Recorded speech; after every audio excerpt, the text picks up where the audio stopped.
Morning, guys. Lou at Defending Elvis. Got me 76 t-shirt on again. I love this t-shirt. But I haven't woke up quite, so I'm a bit I'm going to try and read this clip. Nessa, who has a fantastic Facebook page that defends Elvis and Lisa, finds these clips and posts them. I thought this one was a great way of defending Elvis, of exposing Priscilla. Some people say, "Oh, why do you feel that you have to expose Priscilla Presley?" It's very simple. She has, in her own way, just an opinion for entertainment purposes, been trashing Elvis, playing the victim, and twisting the truth since the 1970s.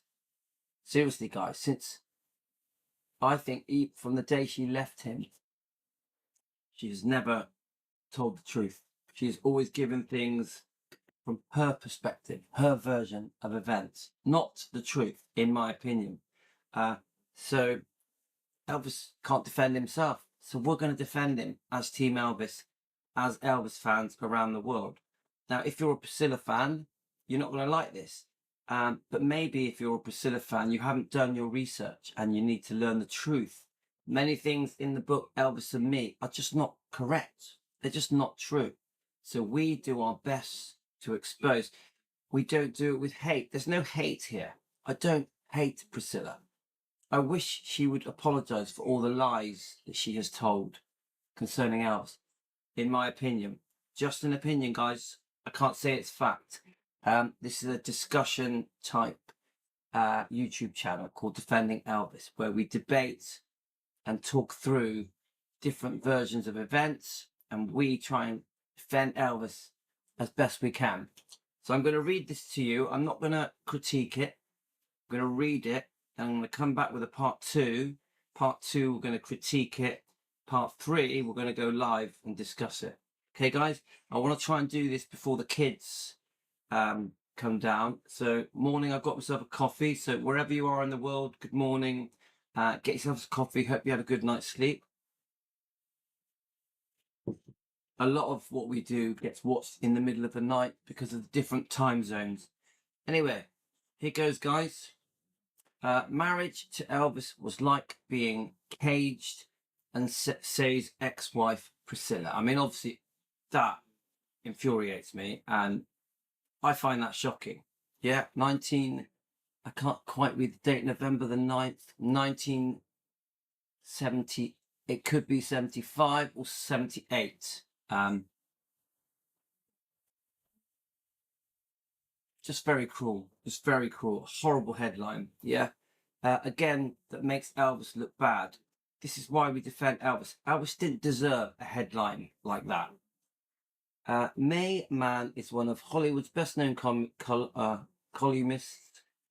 Right, I need a coffee to wake up. Her book, Elvis and the Colonel, was written after hours of exclusive interviews with Presley, his manager, Colonel Tom Parker, and his ex-wife, Priscilla. I haven't read this book, actually, Elvis and the Colonel, and it actually says here that Priscilla and Colonel Tom Parker were in this, helped write this book. Is that right?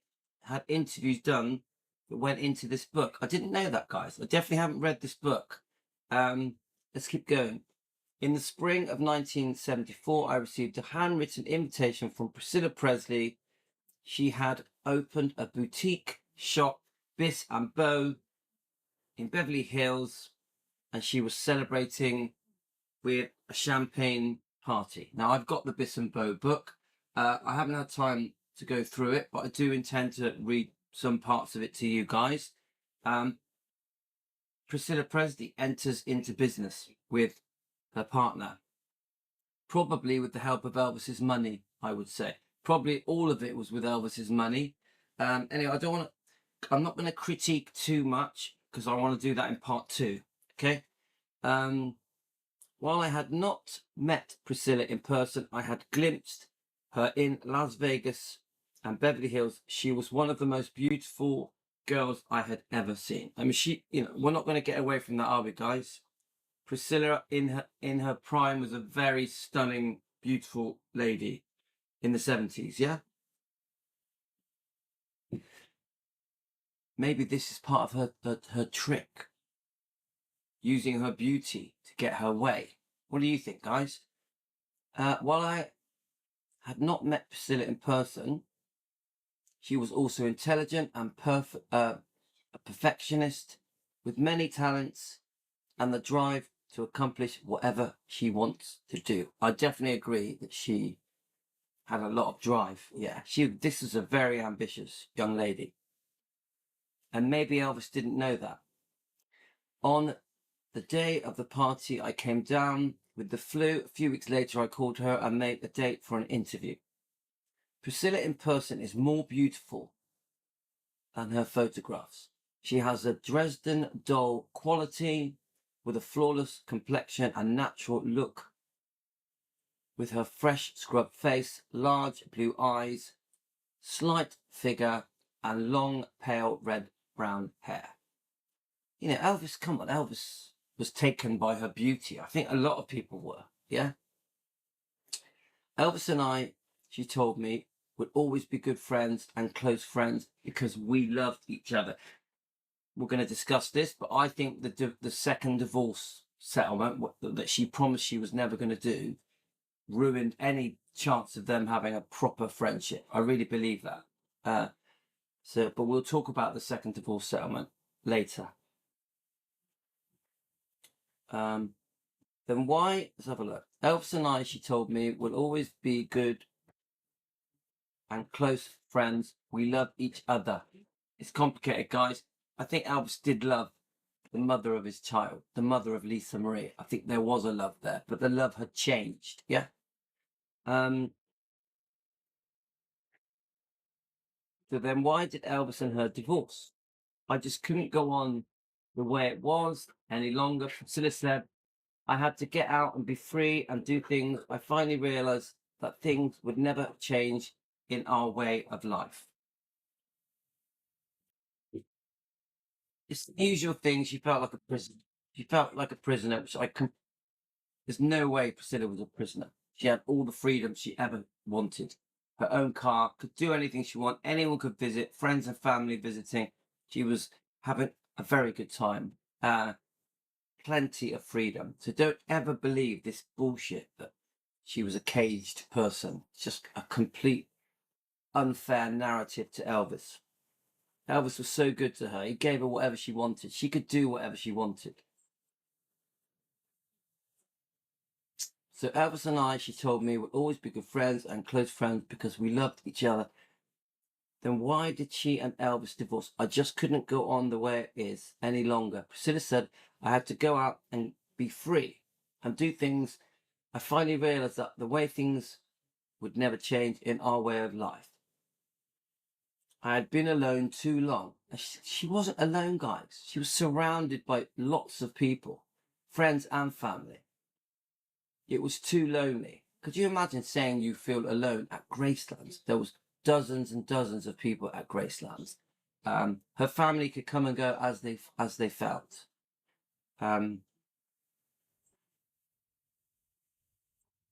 I kept hoping our lives would be different, and then I realized it would always be this way. I had to live. I had to live too, to express myself. I have some identity as a person. I felt caged. I felt caged. She wasn't caged, guys. She wasn't. It really bugged me. Yeah, Elvis would go away working a lot. I accept that.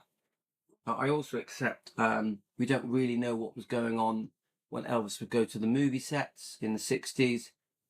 Priscilla did move over knowing what Elvis was like, not as his girlfriend. She moved over hoping to be his girlfriend, hoping to settle down with him. The relationship slowly evolved, where eventually they get engaged in 1966 in December. So it wasn't straightforward, guys. Elvis was clearly seeing other people, even in 1959 and 1960, 61, 62. Eventually she visits a few times. He still is living as a single man. It wasn't till Elvis got engaged where he committed. I really feel that, yeah. Which must have been tough on Priscilla. We'll give her that. It must have been tough with living with a man that you hoped would be your partner one day. Yeah, I get that. I want to be fair. So let's have a look. Priscilla had known during those 6 years before their marriage all about Elvis and his way of life. There we go. That's my point. She had lived in Memphis. She knew he was constantly surrounded with people with demands and pressures. There was no assurance it would change. And don't forget the life that Priscilla had before she moved over. She was in Germany, living in a very normal house with her parents. Yeah, there's no comparison to the life she had when she went to Gracelands. Yeah, completely different world. So she was very lucky. She was very lucky. It was amazing what happened to her. She could go and eventually live at Gracelands when she was nearly 18. Priscilla had known during one day Priscilla told me Elvis showed me the ring and simply asked me to marry him, even though we were content and we were as we were at the time. It wasn't nice for people to live together, so we found ourselves suddenly married. Well, that isn't how she talks about it now. That's not how she talks about it now. That Elvis suddenly sprung a ring on me and, oh, well, we married because that was the right thing to do at the time. And she found herself suddenly married. Oh no, I'm suddenly married. No. You go back and watch Priscilla's interviews, how she describes the marriage and how Elvis proposed to her and the actual marriage itself. She doesn't speak about it in this way. This is a bit unfair. She makes it sound like a shotgun wedding. I personally think Elvis wasn't ready to get married. I also feel Elvis was pressured to get married, sort of felt like he had no choice. I think Priscilla 100% did want to get married. Let's have a look.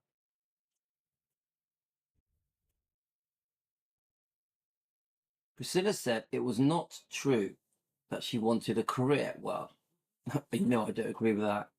I turned down many movie offers, she said, and saw the demands on Elvis. I wouldn't ever want to live my life like he does. I want to do what I want to do, have freedom. And it was not possible for Elvis.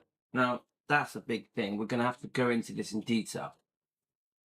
I wouldn't ever want to live my life like he does. That's so far from the truth. She went on to spend her whole life acting as if she is Elvis. Yeah, so that is a blatant, barefaced lie, in my opinion, for entertainment purposes. I used to make all sorts of plans for birthdays and anniversaries, and sometimes Elvis could make it home, sometimes he couldn't. But that's understandable. He was a very, very busy man, a real workaholic, making obviously albums and movies constantly, sometimes 2-3 movies a year.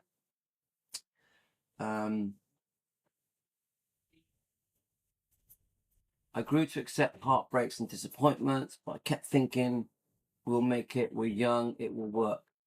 I just did in every way I could, and I'm sure Elvis did too.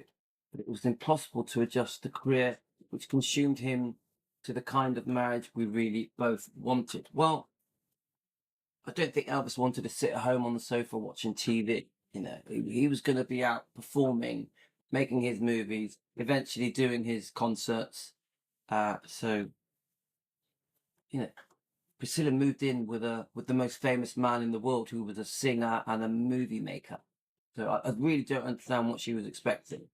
Elvis wasn't going to come home and just sit with her in the lounge on the sofa and watch TV. It was Elvis Presley. So, and she says we both want it. I think Elvis loved his life. Right. I knew if I went on being so confined, so lonely, I'd go crazy. Well, guys, she wasn't confined and lonely. She was seeing other people. Let's face it, guys. We know about Mike Stone. We know about Steve Peck, the dance instructor. So were there others?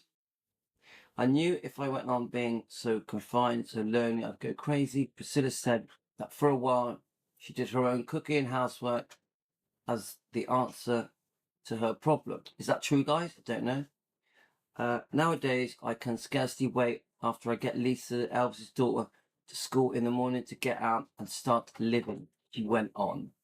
Priscilla said she was making a big success of her business. So we know about Biss and Bo, which she eventually sells to her partner. Elvis sent me flowers for our opening. He was driven by at night to see it. Colonel Tom Parker, the promoter behind Elvis Presley, gave me one of his rare interviews. He discussed his relationship with the star, Elvis and me. He said, we go 3 or 4 days sometimes without talking to each other, sometimes even a week. I see Elvis perhaps run into him and we'll say hi and pass without another word. We have an understanding that's hard for some folk to comprehend. We say a lot to each other with a look. I get that. I also never visit studios when Elvis works on a film. Our contract made out at the start if it's not a binding affair made for life. So I don't get that bit, but anyway, keep going. We just go along working, doing the best we can.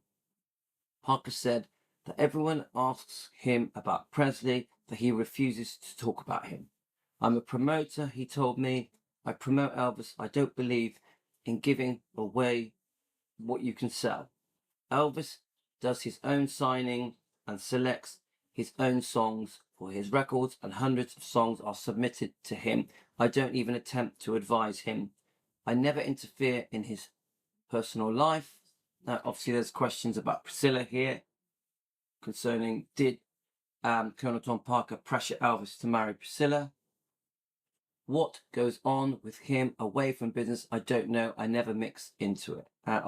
Again, we have views concerning the prescription medication, types of movies Elvis was doing. Did Colonel Tom Parker get involved with the song choices? Who knows, guys? Maybe he did with the 68 comeback special. He tried to. Yeah, who knows, guys? You put it in the comments. We stay at the same hotel when we're away from home, but Elvis lives his life and I live mine. Okay? Parker likes to tell the story of how he once approached for Elvis to sign a national television talk show. The Colonel seemed agreeable. Presley could plug his new record and a new movie. When Parker was asked how much Presley would be paid, he told that stars were only paid union scale less than $200 at a time. Do I understand you, gentlemen? Presley would be paid. He was told that the stars were only paid union scale. Sorry, very tiny print, guys. I'm trying to read it. He assured that they did, and Parker pulled on his cigar and asked the gentleman to do your producers get paid? Yes, was the answer. Again, everyone gets paid, but the stars, they do it for prestige and publicity. You mean, question Parker, the sponsor pays for everyone on the show except my poor boy Elvis? The producer came back. Why do you think all the stars tried to get on our show? For nothing, Colonel. That's obvious, replied Parker. What they all need is a good manager. Requests for interviews and Elvis usually run around 900 on a list and always filed and waiting Parker's office. Okay, guys, so this is concern. My video is more about Priscilla, but I will just read this last little bit, and then I'm going to come back. We're going to go through it. Okay. We'll try to get around it. It's the usual vague reply. After several years, the press stopped asking to all interview requests. Colonel replies with his usual candor and a grin. So I'm just recording something. I'm not the star. I don't talk about myself. The policy of no interviews with the Colonel and fear of overexposing of Elvis continues as we begin back to 1965. Parker is commander and chief of the Presley Mint. The coin is still split down the line. 10% goes to an agent, of the remainder, 25% for Colonel Tom Parker and 75% for Elvis. Is that correct, guys? Because obviously we've heard different, yeah? The Colonel takes his and insists that he still puts at least half of his take back into the business side for advertising and exploitation, which is possible, isn't it, guys? Strangely, although publicity is considered a necessary 50% of any phase of a show business, the Colonel has no budget for it and nor any press agent, Elvis. Parker once told me his attitude to the business. I'll tell you, he said, the first thing to learn about advertising and publicity is to never tell the truth and always leave them wanting more. Some say if the Colonel didn't keep Presley so hidden away from his fans, the fans wouldn't be so apt to go wild, crazy, and try to tear him apart when they do get a chance to see him. In the excitement, fans have been known to grab his hair and pull it out by the roots. That's another reason from the very start of Elvis' career, he has to be surrounded by bodyguards and no less than 6 strong men at that. At the Las Vegas Hilton during Elvis' 1974 show, he reached down to kiss a woman leaning on the apron of the stage and begging for a kiss. As he kissed her, she took a stranglehold of the jeweled necklace Elvis was wearing. She pulled so hard she broke it and then ran with it. Elvis muttered, "Son of a bitch," under his breath. It was his favorite birthday gift from his daughter Lisa Marie and probably cost a couple of $1,000. So this is reprinted with permission for the book Elvis and the Colonel by May Mann. I'd like to get that book, guys. Anyway, guys, it was just a quick read through. The Colonel Tom Parker part isn't really what I'm going to be discussing today. But I thought I'd read it. It's just in the morning, so my reading's a bit crap. So I'll be back.